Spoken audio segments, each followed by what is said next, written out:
How to make a dream journal. Although scientists aren't sure why we dream, many experts believe that keeping a dream journal can be a good way to help you reflect on your emotions. If you've never tracked your dreams before, creating a dream journal that you enjoy using is a good first step. Use a notebook you have lying around, or purchase a plain notebook and decorate it however you like. Be consistent in tracking your dreams, and spend time reflecting on what you've dreamt about to discover patterns and themes. Part 1: Creating your dream diary. 1. Choose a notebook. If you already have a dream journal that you haven't used recently, you can use it if there are enough pages left. You can also use any old notebook you have laying around. For some, picking out a new, fancy notebook can be exciting. A new notebook might also encourage you to actually use the notebook. If you have a notebook laying around that has been used for something else, but has lots of blank pages left, consider tearing the used pages out so you have a completely blank notebook. It is important that your dream journal is only used for recording dreams and thoughts related to your dreams. It should not serve as a diary of to-do lists and life goals. 2. Use a notepad or plain paper. If you can't afford a new notebook or don't want to buy one, and you don't have an extra one laying around, you can also use any old paper you have. If you have an old spiral notebook, a legal pad, or even just a few sheets of printer paper, these can all work. The point is to have somewhere that you can quickly and easily record what you were dreaming about. You can staple the pages together or use a paper clip so that none of them get lost. There are also smartphone apps that are dedicated to recording dreams that you can use. 3. Decorate your journal. If you have purchased a plain notebook that you find a bit boring, or if you're repurposing an old notebook, you can decorate it to suit your tastes. You can use stickers, cut out pictures you like and glue them to the journal, decorate the journal using washi tape, or even just doodle on the journal using markers. Decorate it however you like best. If you're happy with the appearance of your notebook, or if you simply don't want to spend time decorating it, then you don't have to. This step is entirely optional. 4. Add a place for a pen. A dream journal won't be useful if you wake up in the middle of the night and there is no pen handy. If you get up to find a pen, you may forget the dream in the few minutes it takes you to find one. Make sure that you can easily attach a pen to the notebook. If the cover of the notebook is thin enough, you can attach a pen using the clip that is on the lid of most pens. If your dream journal has a thicker cover, you can also wrap a rubber band around the notebook to secure the pen on the edge between the front and back binding. If your notebook comes with an elastic that keeps the notebook shut, then you can attach your pen using that. Instead of wrapping the elastic from top to bottom, stretch the elastic a bit more so that it is wrapped lengthwise around the journal. You can then use the pen's clip to secure it to the elastic. Placing the pen so it is between the front and back edges of the journal will keep it from sliding around. If you are purchasing a notebook, you can look for one that comes with a built-in elastic that is especially for a pen. Part 2: Keeping track of your dreams. 1. Keep your journal next to your bed. If your pen and journal are not by the bed, the odds that you will record your dreams are small. Even if you are diligent about recording your dream later in the day, you are less likely to remember the details of the dream, if you remember it at all. Keep your journal and pen on the nightstand ready to go so that it will be the last thing you see before you fall asleep, and the first thing you see when you wake up. You could also keep a dim light on the nightstand, or get a pen with a light built in so that you can see what you're writing when you wake up to record a dream in the middle of the night. 2. Write down your dreams as soon as you wake. When you first wake, keep your eyes closed. Think about the last things you remember before you woke up, and try to follow what you remember backwards as far back in the dream as you can. Then, as soon as you've gotten as far back as you remember, open your eyes and start writing. If you do wake up in the middle of the night after a really interesting, good, or crazy dream, write it down right away. You may be certain you'll remember it in the morning, but you'll be sorry you didn't if you wake up in the morning and have forgotten everything. Your memories of your dream can fade quickly, so try not to let anything distract you. Get the main things you remember out quickly, and then try to remember more minute details. 3. Write in the present tense. Writing dreams in the present tense may be helpful for remembering a few extra details that you had forgotten. If you are writing things in present tense, e.g., I am feeling, I am walking, I am scared, you're replaying the events of the dream in your head, kind of like a movie. You never know what new memories might pop up. If someone else in the dream is doing something, keep that in present tense as well, but stay in the first person.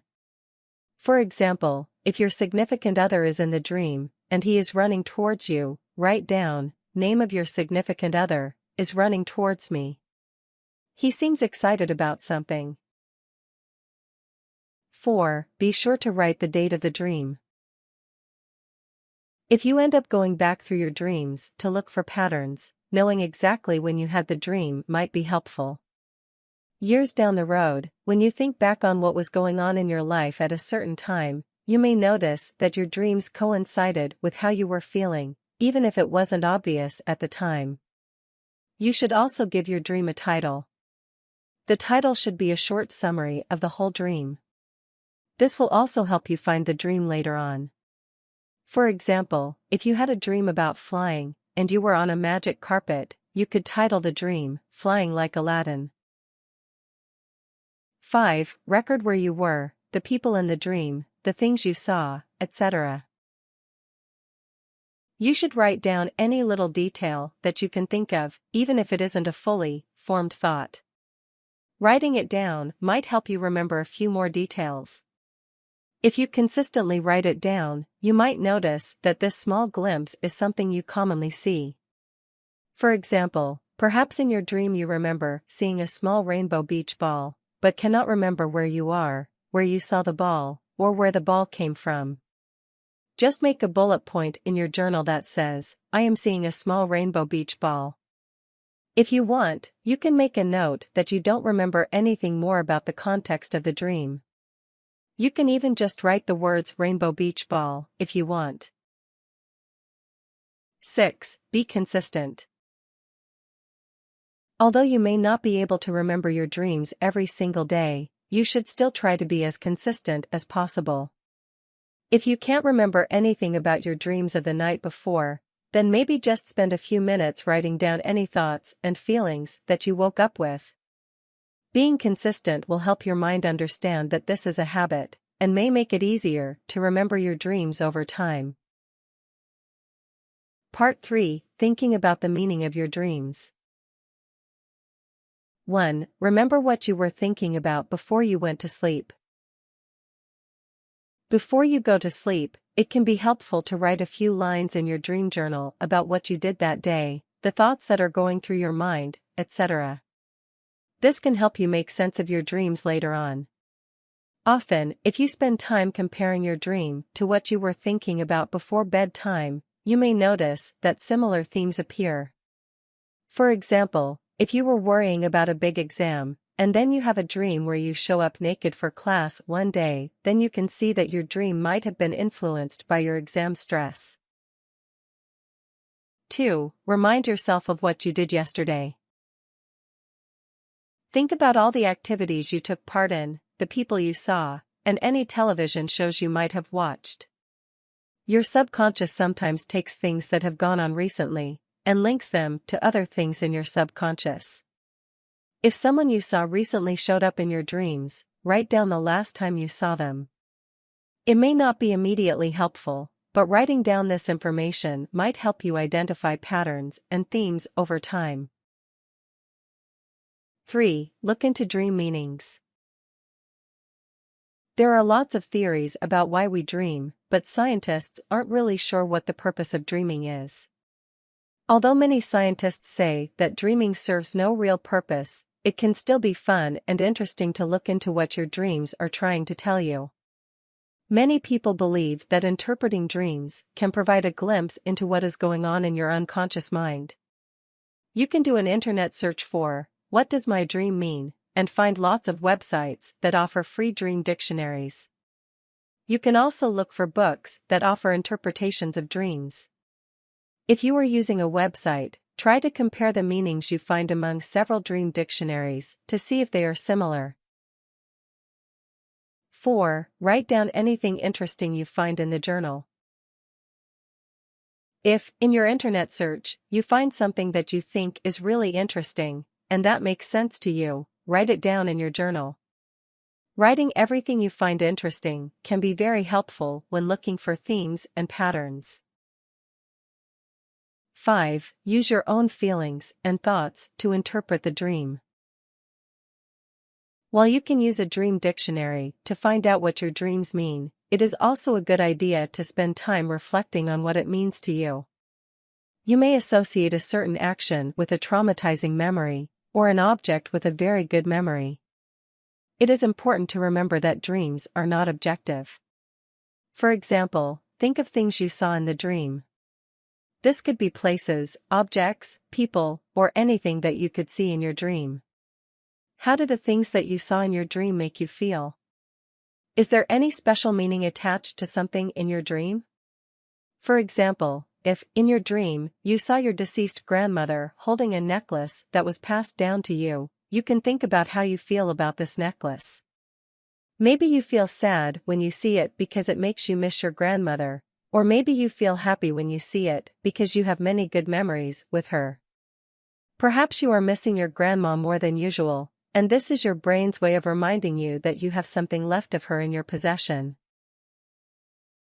Tips. If you can't remember your dream when you wake up, give yourself a few hours.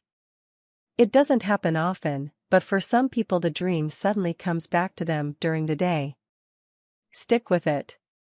If you aren't good at remembering your dreams, just keep trying. Eventually, you will be able to remember more with consistent practice. If you don't want to write down your dreams, some people suggest using a voice recorder so that you can just record voice memos of your dreams. Don't worry about grammar, spelling, or punctuation when writing down your dreams.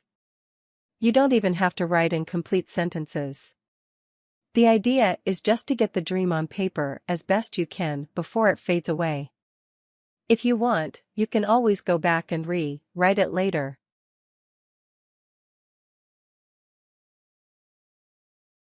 Warnings. If you are having severe nightmares and you have developed a fear of falling asleep, contact your doctor.